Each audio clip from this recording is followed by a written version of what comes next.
Sure. Thanks, guys. Well, the crackdown is coming into focus under President Trump's direction. ICE is racking up thousands of arrests, and this as we enter week 2 of Trump 2.0. Join me as I dive into the chaos and see what really happens when Donald Trump decides to deport millions of migrants. One of the most contentious issues in today's political landscape is the possibility of Donald Trump deporting millions of migrants.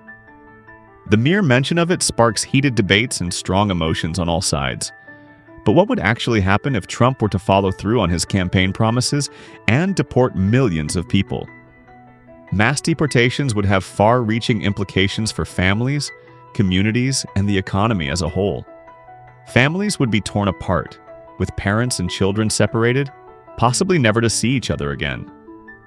Communities that have come to rely on migrant labor would suffer, and local economies would take a hit. The human cost of such an action would be immense, with people's lives and livelihoods hanging in the balance. The economic impact would be significant, with industries such as agriculture and construction, which rely heavily on migrant labor, facing severe labor shortages. This would lead to increased costs for producers and ultimately higher prices for consumers. The ripple effect would be felt throughout the entire economy, making it a very complex issue to navigate. Furthermore, the social fabric of communities would be affected, with many migrants having integrated into American society and started families of their own. Deporting them would not only affect their own lives, but also those of their American-born children, who would be left to fend for themselves. The consequences of such an action would be felt for generations to come. The logistics of deporting millions of people are also mind-boggling. It would require a massive investment of resources, including personnel, facilities, and transportation. The sheer scale of the operation would be daunting, and the potential for mistakes and human rights abuses would be high. Deporting millions of migrants would be a legal nightmare, with many challenges arising from the complexity of the U.S. immigration system. It would be extremely difficult to determine who is eligible for deportation and who is not, leading to potential lawsuits and legal battles. The logistical and financial burden on the U.S. government would be enormous. Additionally, the impact on the U.S. workforce would be significant, with many industries relying on migrant labor to function. Deporting these workers would lead to labor shortages, which would have a ripple effect throughout the entire economy.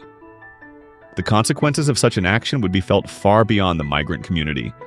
But what about the human side of this issue? The stories of families torn apart, of people who have built their lives in the U.S.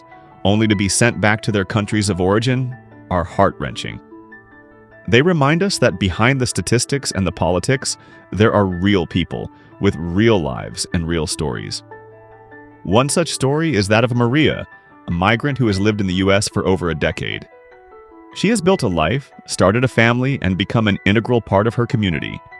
But with the threat of deportation looming, her life is now filled with uncertainty and fear. Her story is just one example of the human cost of mass deportations.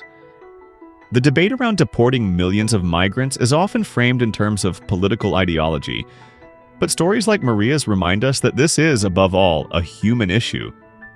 It's about people's lives, their families, and their communities. The consequences of such an action would be felt far beyond the political sphere. So, what are the potential outcomes of mass deportation?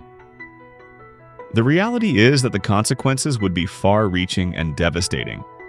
Families would be torn apart, communities would suffer, and the economy would take a hit.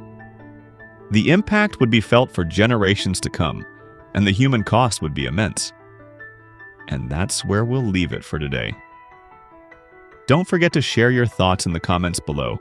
And be sure to check out our next video on immigration policy, where we'll dive even deeper into this complex issue. Wake up, everybody, no more sleeping in bed.